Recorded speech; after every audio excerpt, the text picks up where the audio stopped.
no Dia do Trabalhador, dia 1º de maio, eu estive visitando o Sindicato dos Securitários no meu estado do Rio de Janeiro. E naquela festa do Dia do Trabalhador havia um projeto que nos preocupava a todos, que é o PLC 30 de 2015,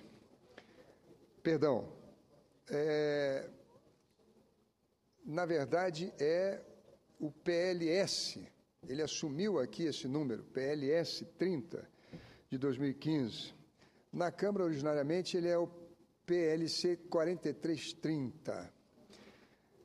E trata sobre um tema muito caro aos trabalhadores brasileiros, que é a questão da terceirização.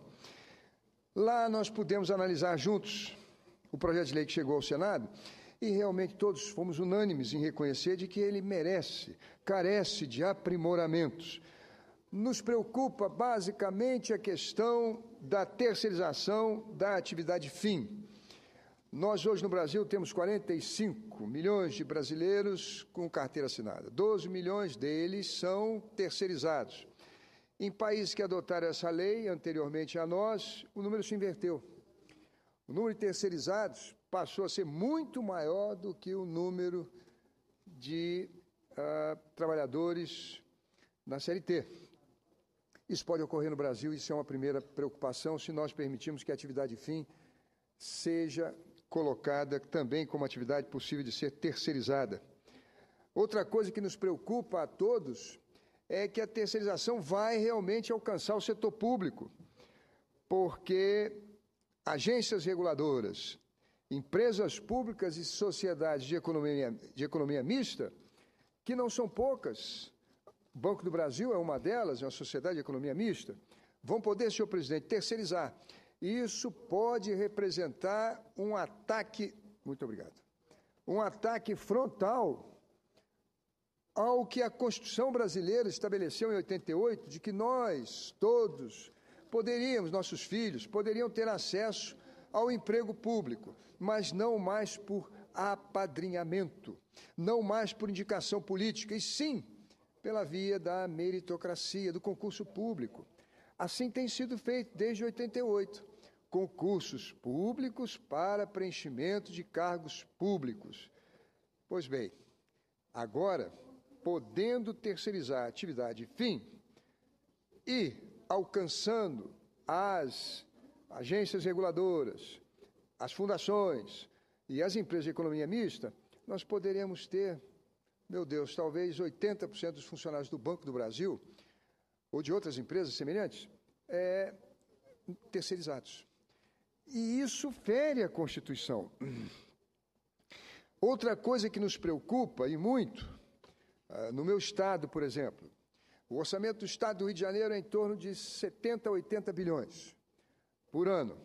Metade desse orçamento está terceirizado.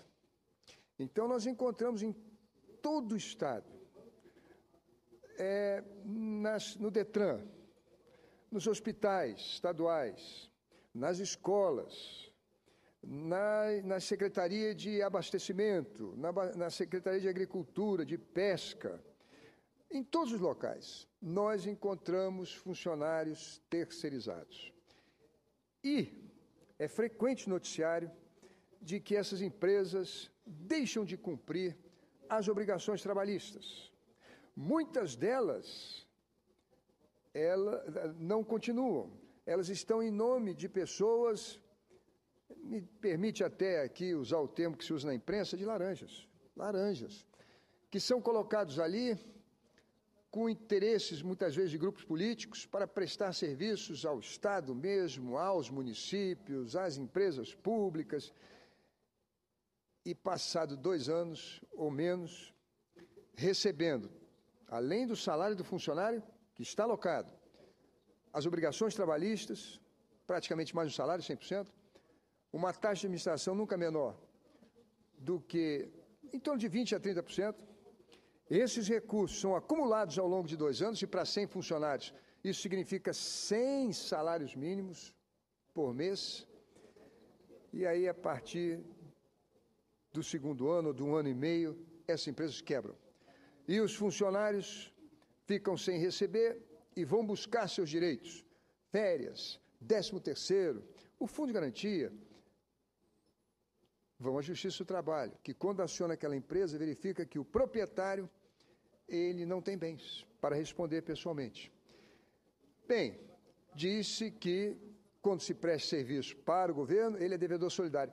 Mas, senador Medeiros, nós sabemos de que não há cartório nesse país que aceite protesto contra o governo. Então, na verdade, esses homens e essas mulheres, eles vão ficar na fila de precatórios e não vão receber seus direitos tão cedo. Imagina, sem a lei de terceirização, dos 80 bilhões de orçamento do Estado do Rio de Janeiro, 40 bilhões já são para empresas terceirizadas, imagine agora com a lei de terceirização.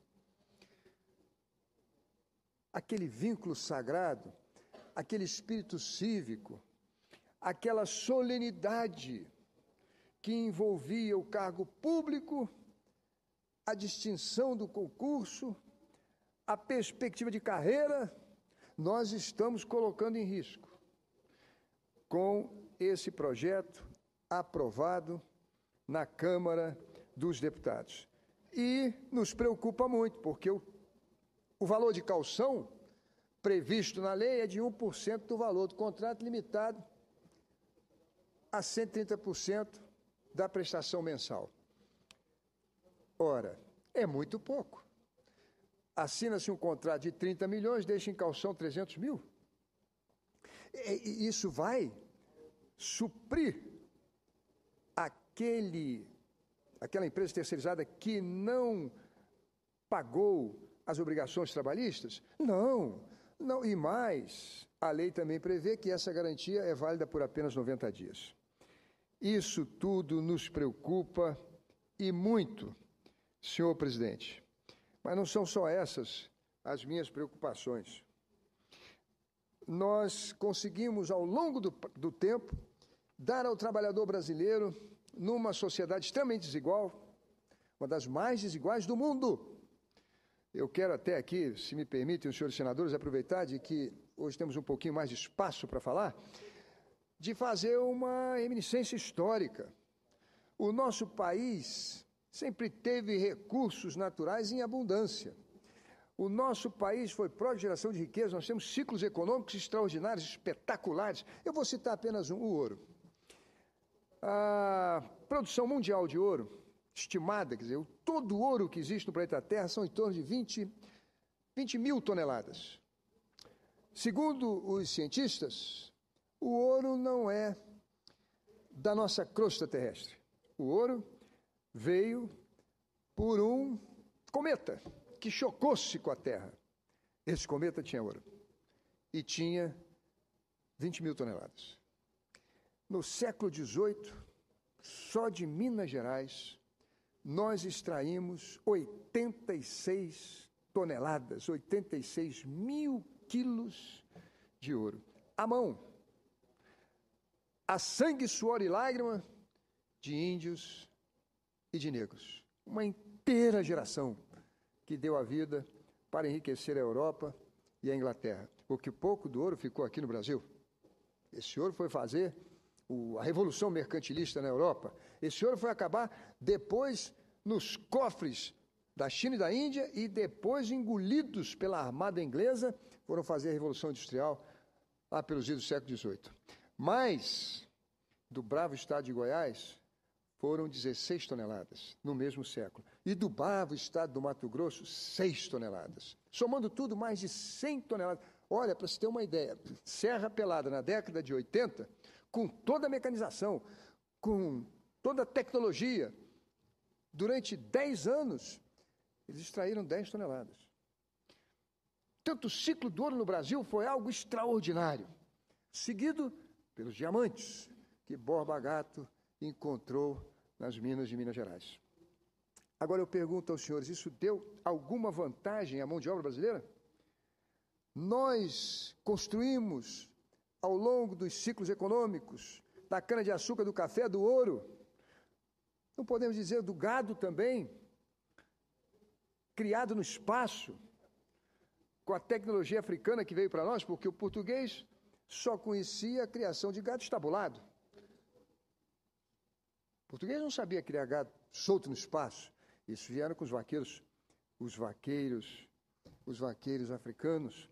Em algum ponto da nossa história nós podemos nos orgulhar de termos dado vantagem à mão de obra? Não, a geração de riqueza no Brasil sempre entrou o capital e a mão de obra, mas foi predominantemente favorável ao capital. Na época do Império, as pessoas olhavam para essa casa, os mais humildes, e diziam: esse Senado é um mato de que não sai coelho. Porque os senadores eram fidalgos, eram condes, marcondes, barões, que pela força do sangue e do dinheiro, e todos eles senhores de escravos, votavam em favor dos seus interesses. Nós proclamamos a República, mas a Casa do Povo, o Senado Federal, deixou de ter os fidalgos para entrar aqui os barões do café, os barões do algodão, os barões do milho. E o povo? O povo estava lá fora. O povo não participava. O povo olhava para essa casa e dizia: desse mato não sai coelho. Esse povo não pensa na gente. Apenas com Getúlio Vargas é que o Brasil começa a sua revolução social. É uma alvorada, eu diria, de boas novas. Uma clarinada vamos dizer assim, de motivação para a classe trabalhadora, uma mensagem de esperança a todos os corações, porque aquela figura consular de Getúlio Vargas queria, eu diria, com fascínio da sua personalidade, dominar o cenário histórico do seu tempo, foi que nos deu Petrobras, nos deu Eletrobras, ele nos deu Volta Redonda, os pracinhas com seus atos heróicos e, sobretudo, a renovação social do Brasil com a CLT. Mal sabia Getúlio que, quando assinava, no dia 4 de maio de 43, o decreto do salário mínimo, estava assinando a sua sentença de morte, porque as elites brasileiras não o perdoavam. Se nós lermos os discursos feitos nessa casa, por ocasião da assinatura do salário que dava ao brasileiro o mínimo para não morrer de fome, os parlamentares diziam: a ambição dos pobres é desmedida e insaciável. Hoje se dá um salário, amanhã vão querer mais. Passou apertado. O salário mínimo passou apertado.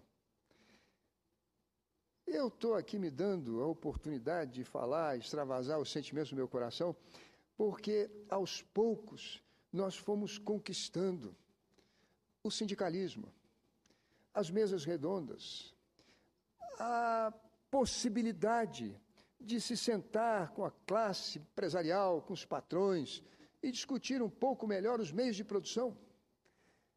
E regulamentamos, das 2.000 atividades, 60.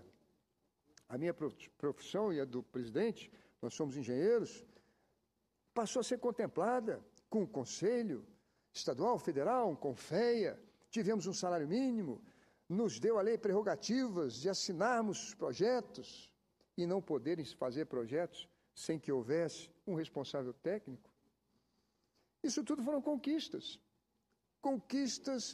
sacradas na nossa Constituição. Pois bem, se nós aprovarmos a lei sem aprimorá-la, como veio da Câmara, nós vamos perder, eu diria, isso tudo que conquistamos a duras penas, ao preço de sangue, suor e lágrima de sucessivas gerações de brasileiros, brancos, pobres, negros, mestiços, índios, e que hoje está na nossa Constituição. O coração dessa lei é exatamente destruir, com a unicidade sindical e com a possibilidade de que os trabalhadores conquistem vantagens que possam melhorar o seu padrão de vida. Alguns dizem: mas os Estados Unidos, um país liberal de berço e a maior economia do mundo, as obrigações trabalhistas são bem menores. É verdade, mas nos Estados Unidos ninguém ganha menos de $35 mil por ano. Ninguém ganha menos que isso. E os serviços públicos são prestados com uma qualidade que nós não possuímos. Senhor presidente, eu não quero ser fastidioso, mas eu gostaria de encerrar, e o meu discurso seria mais longo, mas eu gostaria de encerrar com o último artigo 27. nós não pecamos apenas contra o nosso povo, mas pecamos contra Deus. Porque somos 200 milhões de brasileiros e a nossa Constituição prevê que nós temos o dever de construir uma sociedade fraterna, de tal maneira que grandes juristas já estão, inclusive, levando para a constitucionalização as ações civis, que antes envolviam o interesse de duas pessoas. Mas hoje, eles consideram também as repercussões que aquelas decisões terão na vida das pessoas, das outras pessoas. Exatamente pelo princípio de construir uma sociedade fraterna. Dos 200 milhões de brasileiros, nós temos 20 milhões que são os nossos irmãos deficientes ou portadores de necessidades especiais. Surdos, mudos, cegos, nossos irmãos que têm dificuldade de locomoção. Olha, a lei da terceirização permite que na cota que o dever cívico nos impõe nas empresas com mais de 100 funcionários de alocarem nossos irmãos com necessidades especiais, que eles sejam terceirizados. Eu fico aqui pensando se não seria aí um pecado contra Deus, porque nós já vivemos num Brasil tão violento, um Brasil de 50 mil assassinatos por ano, um Brasil que tem uma riqueza conspícua, perdulária, faustosa, e a uma distância constrangedora, favelas onde crianças com os dentes estragados moram em barracos. No meu estado, imagine os senhores, nós somos capazes de tirar petróleo debaixo do pré-sal, tecnologia que poucos povos do mundo têm. Mas ainda somos o estado da federação com o maior número de favelas. Crianças que vivem à beira de esgotos a céu aberto, um cheiro horroroso, muitas delas afastadas do pai e da mãe, que cumprem jornadas de trabalho exaustivas, e muitas delas na adolescência caindo nas armadilhas ou sendo empurradas para o submundo, para o crime, para o tráfico. E nós até estamos agora querendo, nós não, um setor do Congresso Nacional querendo diminuir a idade penal, o que, na minha opinião, em nada contribuirá. Essa sociedade extremamente desigual, essas irmãs siameses, que são monstruosas, mas que uma não vive sem a outra, porque a classe rica se serva da miséria da classe trabalhadora, sobretudo da mão de obra braçal doméstica.